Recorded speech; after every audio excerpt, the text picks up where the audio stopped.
As these rookie drafts are going on, there are a few guys that I'm currently just not drafting. I'm out just on the price point. Not necessarily that I don't like the players, but I just don't love the price that you have to pay, how high you have to take these guys in your rookie draft. So before we get into it, guys, just do me a quick favor. Smash that like for me. Smash that subscribe if you're new. But let's get right to it. The first wide receiver I'm not drafting in my rookie drafts is going to be Coleman.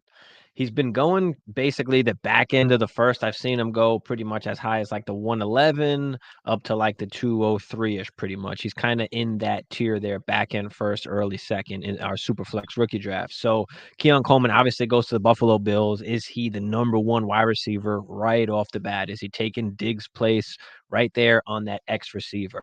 The thing that worries me about Coleman is that he struggles against press. He struggles against man-to-man coverage. He struggles getting open. So being forced into that extra wide receiver role, those are kind of his weaknesses. So does that affect him a little bit, or are we expecting too much of him? Can he really become a wide receiver one? Now, he can improve in all of these areas. We said some of the same things about a guy like DK Metcalf.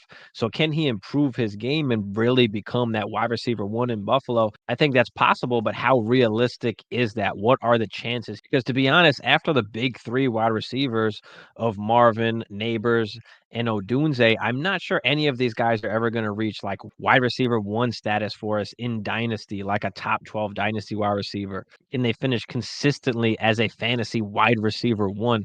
I don't think that's a high probability for any of these guys outside those big three. So we can look at the best case scenario, which is Coleman plays well, he gets better, he becomes a wide receiver one in Buffalo, and he's a fringe wide receiver one there. Worst case is that he busts and doesn't do well. I'm sure the answer probably lies somewhere in the middle. Is he going to be some kind of wide receiver two for us? So that's just looking at the situation. But again, we don't hate the players, we just kind of hate the value. So in the back end of that first round, like I'm not taking him over guys like McConkey and Worthy and Brian Thomas Jr. I'm not taking him over guys like Jonathan Brooks or Bo Nix or Michael Penix for that matter. He's kind of after those guys for me. And even at that point, because I'm not like in love with Coleman or I'm not like convicted that he is going to be this wide receiver one, I'm okay with moving back in the draft. Let me take that 202, 203. Let me move back in the draft to a 207, 208, 209.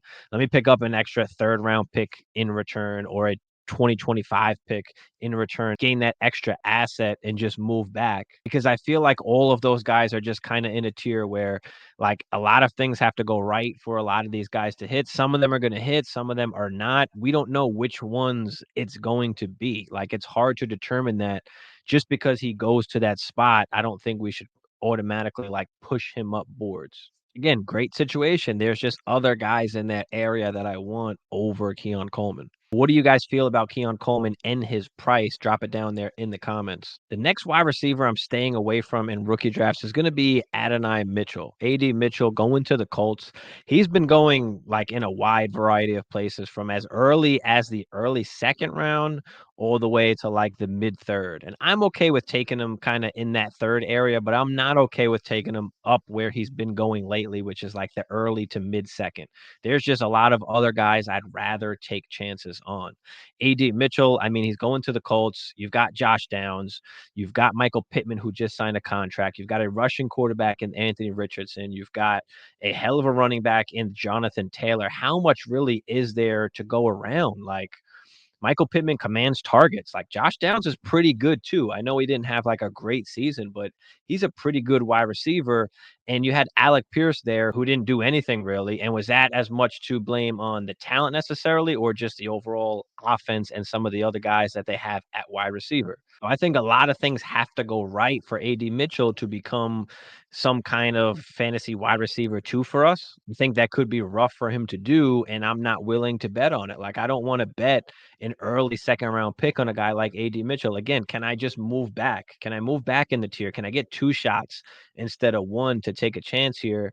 I'm just not that convicted that AD Mitchell is just going to come in there and be some kind of wide receiver two right off the bat. Again, with a team that has some other guys at wide receiver, has a Russian quarterback, a good running back. I don't think he just goes in there and becomes the Devonta Smith of the Colts. So for that reason, I'm just out on where you need to take them in that early to mid second of your rookie drafts. And the last wide receiver that I am staying away from in rookie drafts is going to be Malachi Corley. I've seen him go as high as of like end of second, early third, even mid third. Like I'd rather take the running backs in that area. In that third round, I'm kind of hitting all the running backs in that round. Like there are a few receivers that I'll definitely take in that third, like Roman Wilson, Troy Franklin, Javon Baker, Jermaine Burton. Those are guys that I do like to take in that third round. But other than that, I'm hitting all the running backs.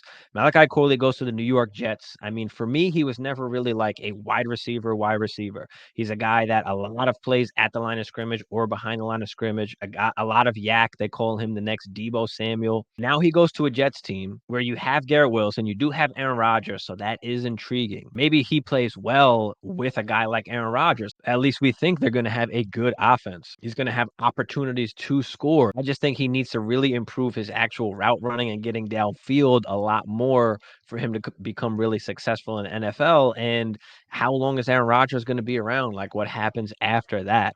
Just feel like he's more of a gadgety type player than he is like a good fantasy player for us. He's going to be better for his team than he is for our actual fantasy team. So for those reasons, I'm staying away from Corley. I just rather draft some of those other wide receivers, like I had mentioned, or I'm hammering away at those running backs. And I know apparently he's going to be staying with Aaron Rodgers, but it just doesn't do enough for me. Let me know what you guys think about these three wide receivers. I'll be dropping some running backs that I'll be staying away from as well. So stay tuned for that. But before you guys get out of here, smash that like for me, smash that subscribe if you're new. But we'll see y'all in the next one.